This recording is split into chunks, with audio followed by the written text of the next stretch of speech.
नमस्ते। आप सबका एक बार फिर से स्वागत है।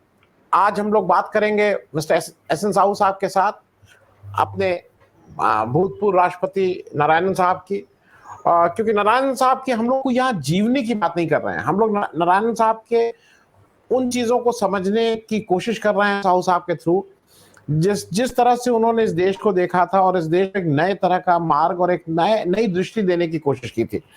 Sahu, thank you so much for getting time and again coming, because ये हमारे बहुत से दर्शकों की मांग थी कि ये एक ऐसा अनकहा और अछूता पहलू है जिसके बारे में बहुत से लोगों को नहीं पता। नारायणन साहब के बारे में ही पता है कि भाई एक कैरियर डिप्लोमेट थे और फिर वाइस प्रेसिडेंट हुए। मैं आज थोड़ा आपसे इसी बात को उस दिन की चर्चा को आगे बढ़ा रहा हूँ। मुझे थोड़ा साहू साहब ये भी बताएं कि जो प्रेसिडेंट का रोल हम लोगों को ये लगता है सेरेमोनियल है, supreme commander of Indian army, Indian forces इत्यादि इत्यादि, लेकिन आम आदमी को, जैसे एक आम आदमी जो गांव में रहता है, उसके लिए प्रेसिडेंट का क्या महत्व है और नारायणन साहब उसको कैसे देखते थे, क्योंकि वो खुद एक बहुत हम्बल बैकग्राउंड से आए थे। थोड़ा इस पे अगर कुछ समझा सकें आप तो। नमस्कार, बहुत धन्यवाद। मुझे आपने दोबारा ये मौका दिया और ये हम जो अभी आपने सवाल पूछा या जो जिस मुद्दे पे हम डिस्कशन करने जा रहे हैं, इसमें राष्ट्रपति, भारत के राष्ट्रपति का जो भूमिका है, वो जो संविधान में जो लिखा हुआ है कि वो तो council of ministers headed by prime minister उनको तो एडवाइस करेंगे और उनके हिसाब से वो काम करेंगे। ओथ उनका जो शपथ है, जो लास्ट टाइम हमने डिस्कस किए थे, वो शपथ में उनका तो एक पार्ट वो थे कि वो संविधान का रक्षा करेंगे, प्रतिरक्षा करेंगे, संरक्षण का उनका काम होगा। दूसरा पहलू है उनका ओथ का, to dedicate himself or herself to the service and well-being of the people of India। ये जो आपने सवाल किया कि गांव में एक साधारण आदमी के लिए या एक मोहल्ला में एक छोटी गांव, जैसे द्रौपदी मुर्मू जो अभी जो राष्ट्रपति बने हैं, एक छोटी गांव से वो मयूरभंज जिले के वहां से आए, तो उनके लिए क्या मायने रखता है राष्ट्रपति का? ये एक्चुअली बहुत मायने रखता है। अभी देखिए, मैं एक उदाहरण दूंगा, एक एग्जाम्पल, बहुत सारे राष्ट्रपति जी का एग्जाम्पल होगा। मैं मिस्टर की नारायणन जी का एक एग्जाम्पल दे रहा हूँ। 2002 जनवरी जो गणतंत्र की पूर्व संध्या पर, गणतंत्र दिवस की पूर्व संध्या पर उन्होंने जो 2002 में उनका लास्ट स्पीच, गणतंत्र की पूर्व संध्या पर उन्होंने एक महत्वपूर्ण बात उठाए थे उनका रिपब्लिक डे ईव स्पीच में। वो था क्या? वही उड़ीसा का एक जगह है, अभी जो अनडिवाइडेड कोरापुट डिस्ट्रिक्ट में बॉक्साइट माइनिंग के खिलाफ ट्राइबल्स ने, आदिवासियों ने काफी विरोध कर रहे थे और वहाँ फायरिंग हुआ।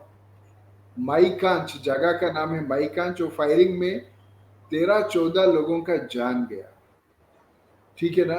तो ये स्वामी अग्निवेश वो मामला लेके राष्ट्रपति भवन आ गए और राष्ट्रपति भवन में उन्होंने उनको कहा कि देखिए, अभी ट्राइबल्स का भी जान जा रहा है ये उड़ीसा में, वहाँ ट्राइबल्स की पॉपुलेशन काफी अधिक है। तो उन्होंने कहा कि they requested president to intervene. तो प्रेसिडेंट ने मुझे उन्होंने बुलाए, उन्होंने कहा कि जो ये रिपब्लिक डे स्पीच से 2 दिन पहले ये मीटिंग हुआ स्वामी अग्निवेश जी और राष्ट्रपति के आर नारायणन जी। तो मिस्टर नारायणन वहाँ जो बात वो स्पीच में बोले थे, पूरा देश भर, वो गांव में सेलिब्रेट लोग कर रहे थे मिस्टर नारायणन का स्पीच का। उन्होंने बोला, जहां भी हमारा हिंदुस्तान में आदिवासी भाई बहन रहते हैं, वहां मिनरल मिलता है, तो वो मिनरल भी हमको चाहिए ये देश का बहुत सारे काम के लिए, इंडस्ट्री के लिए, इकोनॉमिक डेवलपमेंट के लिए। लेकिन वो मिनरल को एक्सप्लॉइट करने करने के जब हमारा माइनर्स जाते हैं या हमारा जो एंटरप्रेन्योर्स जाते हैं, वो एक्सप्लॉइट करने की, मिनरल एक्सप्लॉइट करने ट्राइबल्स को भी एक्सप्लॉइट कर लेते। तो उन्होंने कोट किया doctor B R Ambedkar ji.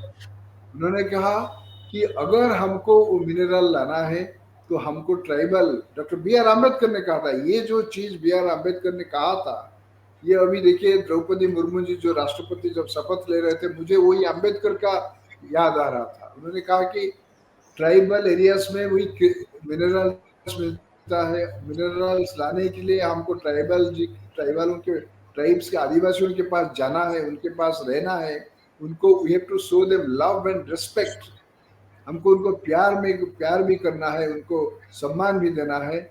We have to consider them as our own. Only after doing that when we should convince them that जो मिनरल से वो यूज होगा सिर्फ इंडस्ट्री के, इकोनॉमी के लिए नहीं, उनके लिए भी यूज होगा। तो इस परसुएशन में डॉक्टर बी आर अम्बेडकर ने लिखे थे, इस परसुएशन में we need to be friend tribals. जैसे नारायणन ने कहा कि ये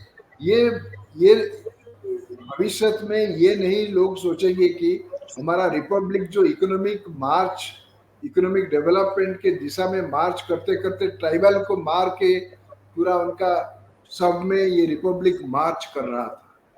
ये जो चीज उन्होंने बोला कि let not the future generation accuse the republic of India that in its hurry to march and register progress has trampled upon the lives of the tribals and destroyed the forests.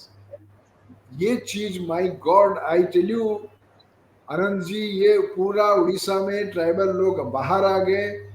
ये mister Narayanan का speech का copy Odia में translate हुआ, पूरा distribute हुआ, और अभी भी एक पत्थर में मुझे जो जानकारी दिया गया है वो लिखा हुआ है। तो देखिए, एक सुदूर ट्राइबल एरिया में मिस्टर नारायणन का स्पीच, उन्होंने कहा था कि सुप्रीम कोर्ट का जजमेंट है कि ट्राइबल लैंड जो है कॉर्पोरेट्स नहीं ले सकते। ये जो सारे लीगल फॉर्मल अप्रोच उन्होंने लगा के अम्बेडकर को कोट करके he did it, it made a huge impact. अभी तक आई tell you those words of mister Narayanan are being remembered by the tribals. और सिमिलरली देखिए, कलाहंडी में एक लड़की को, उसके मारवाड़ी लड़की है, उसको एसिड डाल के उसका फेस को पूरा विभत्स कर दिया था। अच्छा, तो mister Narayanan took up that matter with the Orissa government. It was publicized widely in the press, and because President Secretariat took up the matter, that girl was brought to Delhi, and then treatment cost me, treatment का बात उठाया, then it became international news. Many foreign countries, they offered to take that girl to those countries and treat free of cost. So this is the intervention. So it is not that only Mr. Narayanan has done it, several presidents have done it. देखिए, mister कलाम ने कहा कि providing urban facilities in rural areas, पूरा providing urban amenities to rural areas. That became the policy, that provided the policy framework for the government. अभी भी बोल रहे हैं कि we must provide those facilities which are enjoyed by the urban people to rural areas. So Dr. Rajendra Prasad, उनका बहुत सारे speech में he was talking about the rural areas. Okay, so therefore articulations of the head of the state, because constitution में जो है, अभी देखिए mister Narayanan ने उनका जो असम्पशन स्पीच में 2 बार उन्होंने कहा कि कि मैं जो आज ओथ लिया हूं to preserve, protect and defend the constitution, और कॉन्स्टिट्यूशन के उनका जो असम्पशन स्पीच में था कि let us today recall the vision of Mahatma Gandhi to wipe out every tear from every eye. he said, that is the vision which was given to us by the father of the nation. And then he said, apart from wiping out every tear from every eye, he said You know, Mahatma Gandhi, the framers of the constitution, the freedom fighters, they are looking at us. They're asking us the question, what have you done for the cause of the common person? Okay, so those questions which he raised, he said that you know the founding fathers of our constitution would assure the people of India of justice, social, economic and political. ये जो preamble से उन्होंने लिया था. So ये जो articulation करते हैं प्रेसिडेंट, एक सेंसिटिव प्रेसिडेंट अगर करते हैं, then it has an impact on ordinary people. So therefore ji we ji should be mindful of this thing. देखिए और एक ऑर्डिनरी बात, अभी देखिए जुडिशियरी में several chief justices, particularly this present chief justice, he said we should have more women in judiciary, more people from the lower rungs of society.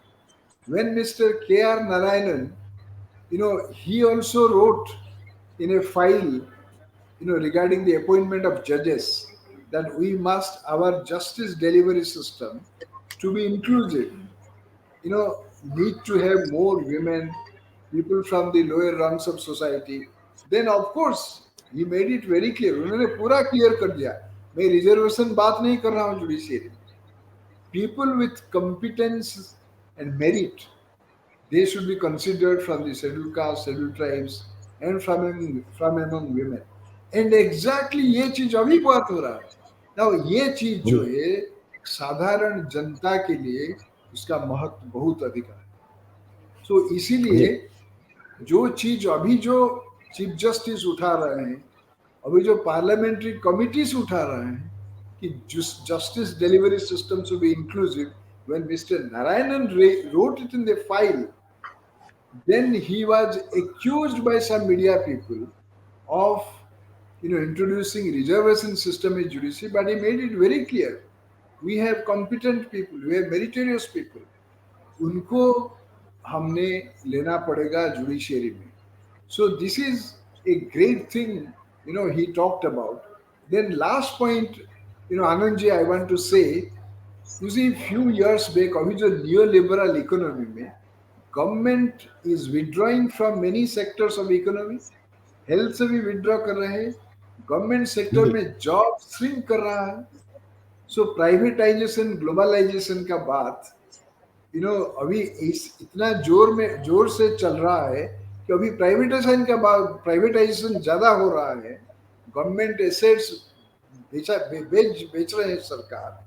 तो mister Narayanan उनका जो 2000 का 2000 उनका जो रिपब्लिक डे स्पीच में आपने जो कहा कि ऑर्डिनरी लोगों का लिए क्या प्रेसिडेंट करते हैं, बोलते हैं, उन्होंने कहा कि इन are highway of globalization, privatization, let's have safe passages for the unempowered and unemployed. Then he ji said we are sending satellites, but we have slums at the same time.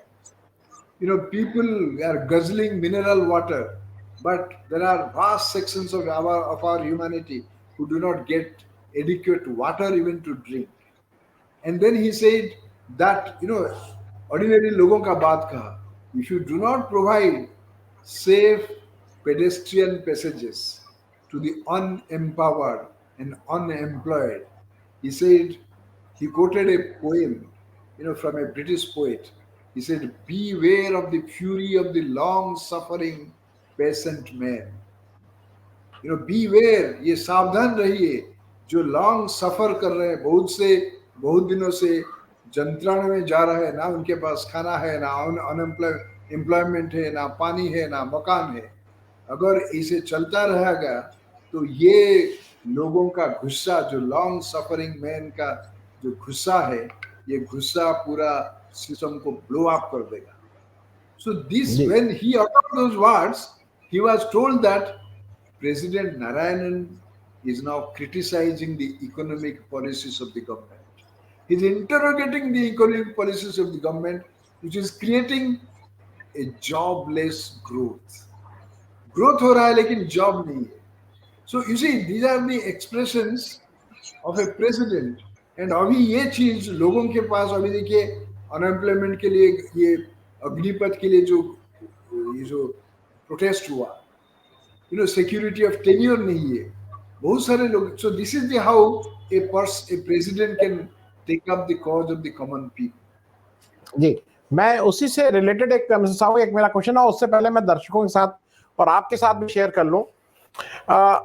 ये सौभाग्य की बात है कि देश को एक ट्राइबल राष्ट्रपति मिली हैं, क्योंकि ट्राइबल की दशा है. मैं क्योंझर में पोस्टेड था आज से करीब 40 साल पहले, 81-82 में. वो बरबिल एरिया है जहां पे बहुत माइंस हैं, जो आपने बताया आपने. और उस माइंस में जब, क्योंकि मैं तो ईस्टर्न यूपी के एक बैकवर्ड डिस्ट्रिक्ट से जाता था, उत्तर प्रदेश के, वहां जब मुझे लगा कि मेरी डिस्ट्रिक्ट तो बहुत आगे है. ये मैं अपने आंखों देखी बात कह रहा हूं, और ये बात दुख की है कि 81-82 में वहां एवरेज जो ट्राइबल थे उनके पास 2 पहनने के कपड़े नहीं थे, 2 सेट ऑफ कपड़े नहीं थे. वो एक कुछ 3-4 गज का एक कुछ कपड़ा था जिससे वो अपने को लपेटती थी, and that was all.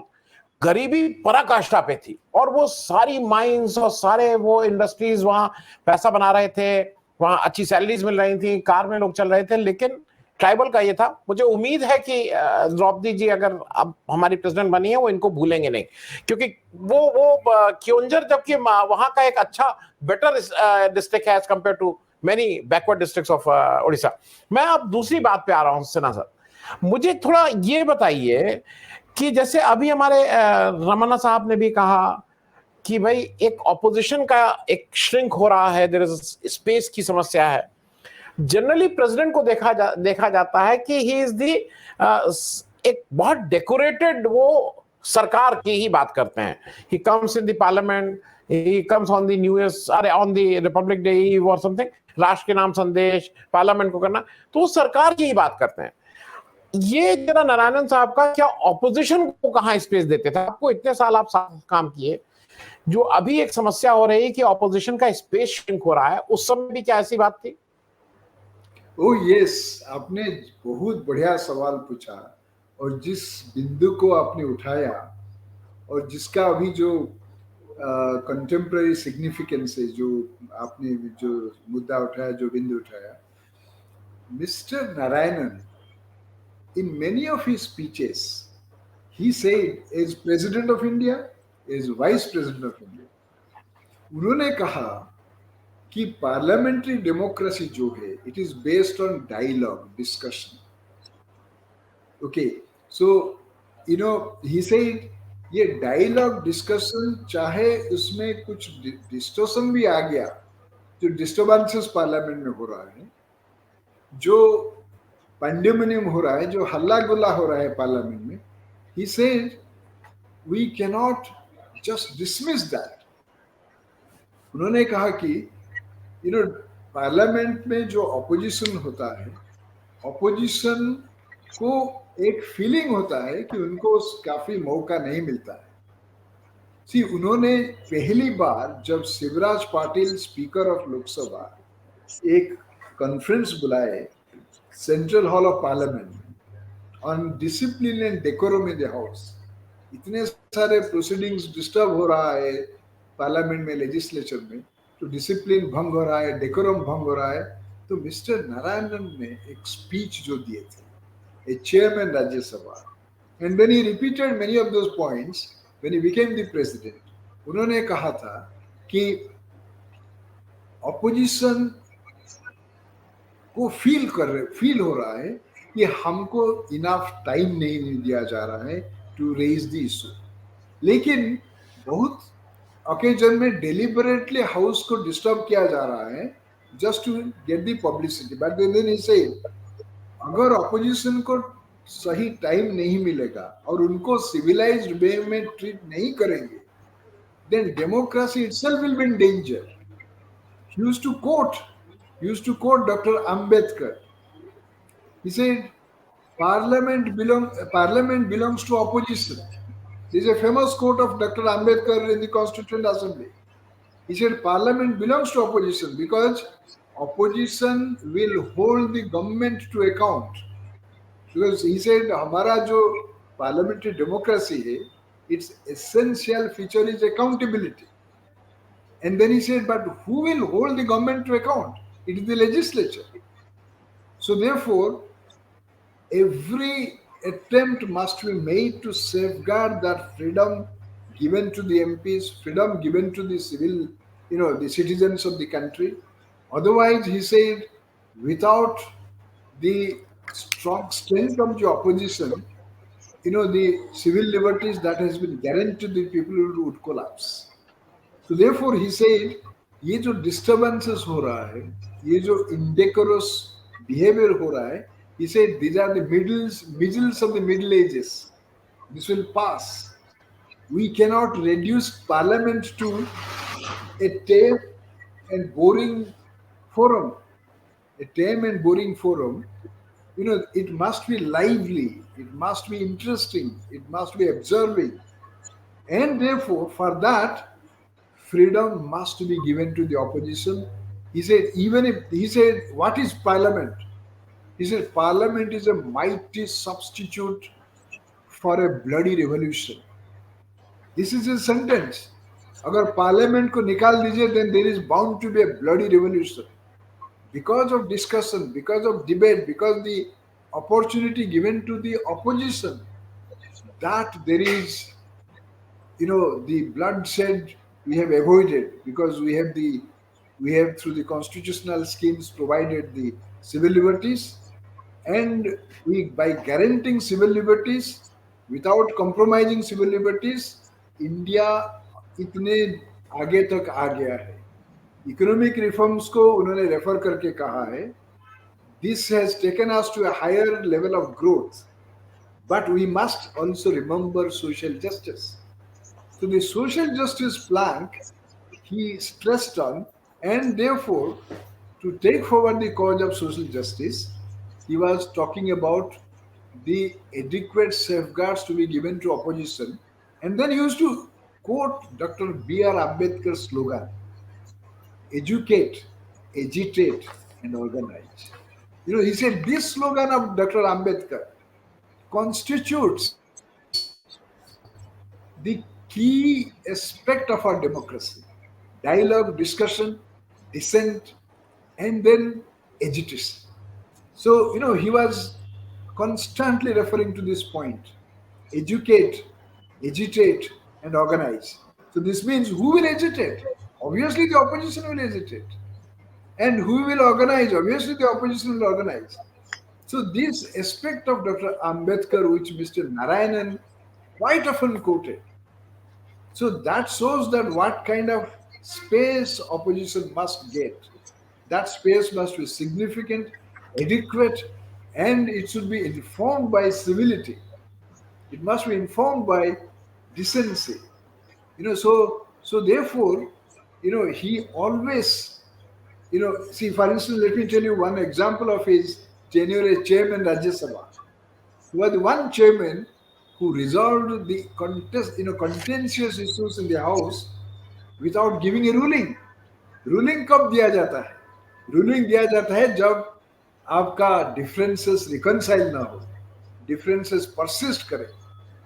But Mr. Narayanan acted as a chairman in such a manner that he didn't have to give a ruling, because ruling means, one-sided.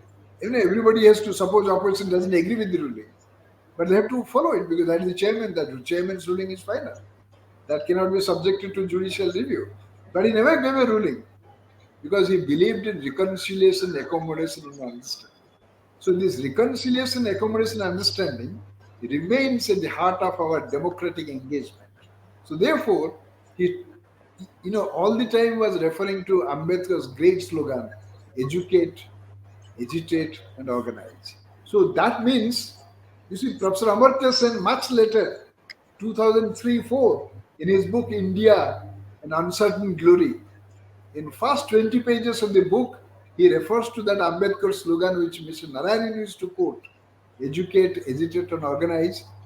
Professor Amartya Sen and John Dredge 5-6 bar 20 page में उन्होंने refer किया. He said, Professor Amartya Sen said, Dr. Ambedkar, by giving priority to education, You are saying that you must educate people about issues. Then agitation on those issues, then organization. He said this is called, this will lead to, public reasoning, and public reasoning will depend democracy. So see, now Prime Minister of India, during the farmers movement, उन्होंने कहा कुछ लोग आंदोलनजीवी बन गए, कुछ लोग आंदोलनजीवी हो रहे, जहां भी आंदोलन हो रहा है वहां जाके आंदोलन कर रहे हैं. I wrote an article on that. So Mr. Narayanan's emphasis on Dr. B.R. Ambedkar's slogan of educate, agitate and organize, then when you say Andolan-jibi, so how do you, these are two incompatible things. You respect Ambedkar, but you are trying to disrespect by calling people engaged in agitation as Andolan-jibis. So therefore, when you call people engaged in agitation as Andolan-jibis, this means you are going against opposition. See, Chairman of Rajya Sabha, Mr. Venkaiah Naidu, he said there is a tyranny of opposition. I was quite amazed by that statement. So my point is, he said that Parliament cannot be reduced to a tame and boring, forum where everything will follow rule, everybody will follow rule, and then there will be just yes, yes men or women, but there must be debate, lively, and there must be wit and humor. He was talking about wit and humor. Okay, so therefore these are the essential aspects of our democracy, where he said, without opposition there cannot be accountability of the government to the legislature. We never went for stability of the executive. We went for, as Dr. Ambedkar said, we preferred accountability of the executive to the legislature over, the stability of the executive, which is there in the presidential system.